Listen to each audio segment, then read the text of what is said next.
Hello, my name is Lieutenant Paul Hood with the Hampton Fire and Rescue, and I'm currently serving as the PIO for this incident. Um, so some of the questions that I've been asked is how are we handling this incident?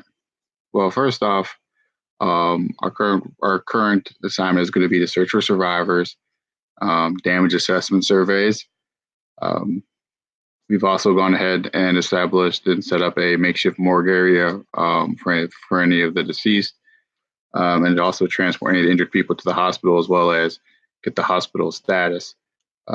We've also gone ahead and called in our off-duty emergency responders. We've also gone ahead and established several shelters to be set up, and we've gone ahead and reached out to the Red Cross and the Salvation Army, as well as HUD and HHS to get some extra support for people in our area.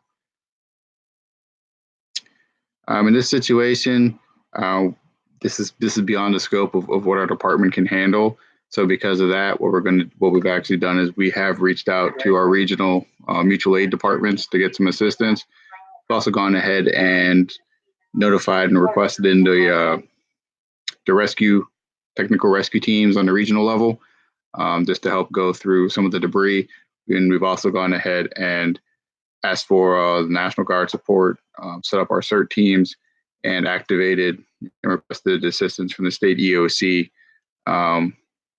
preferably to get some USAR teams to help kind of go through the debris.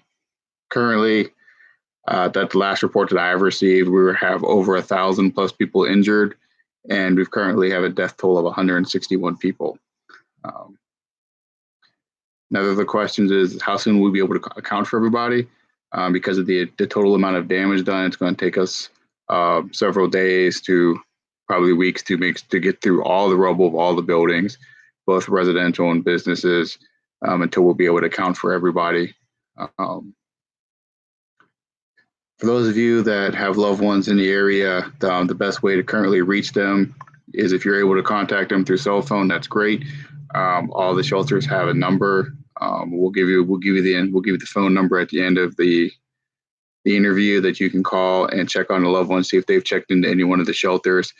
Each of the shelters will have a roster of names, and then we'll have a master list of names so that way we can identify if a person is at the shelter or not. So some of the questions, another of the questions is, so several weeks later,